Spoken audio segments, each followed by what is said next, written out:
we live in a community that's an old suburb of Newark, New Jersey, and there are two towns. One's called South Orange, and one's called Maplewood, New Jersey.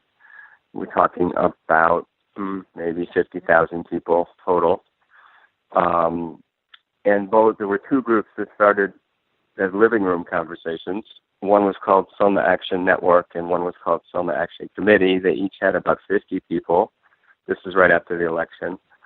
And there was no overlap between these two little groups of 50 people wanting to do something in response to the election and some of the horrible things that Mr. Trump was proposing to do and had been talking about. And then we became aware of each other and we merged, and we quickly grew to a list of 150, 200 people. And then Trump took office and started doing things, and now we have about 800 people signed up through a website.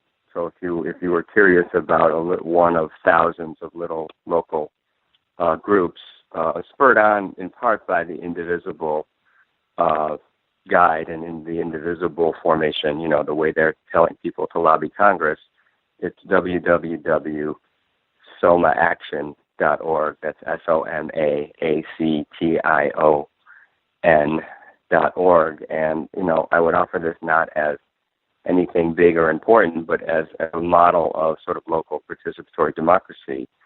So we have 8 committees. We have about 25 people active in each one.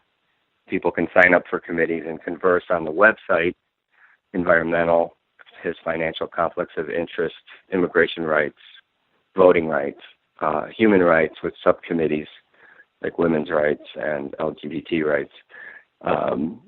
Then we have some administrative sort of groups. We also have a healthcare committee.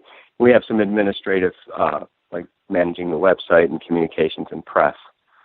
And we haven't spent much time on ideology or values, or, we are all in agreement that a lot of what Trump is doing needs to be stopped in terms of repealing the Affordable Care Act, in terms of the ban. We've had our 2 towns designated as sanctuary cities, so that was a definable local goal, and we achieved that goal.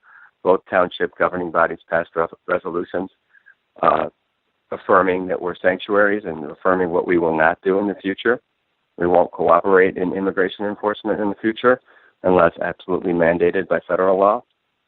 And there's a lot of, meetings and discussions and lobbying with Congress. We've participated in protests.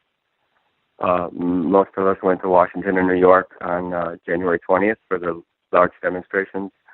We've been to the airport in Newark to protest the ban. We've been to a federal detention center in Elizabeth, New Jersey. And what I find, I've been an activist for a long time, off and on, and I'm an academic. I teach at the City University of New York at College of Staten Island. There is such a place. And I've just been amazed at how many people have never really done this sort of thing before and are, really eager to get involved and want to know what they can do. So we don't have any money. We don't have any staff. This is really just ordinary people trying to do their part to make sure that we don't lose our constitutional democracy.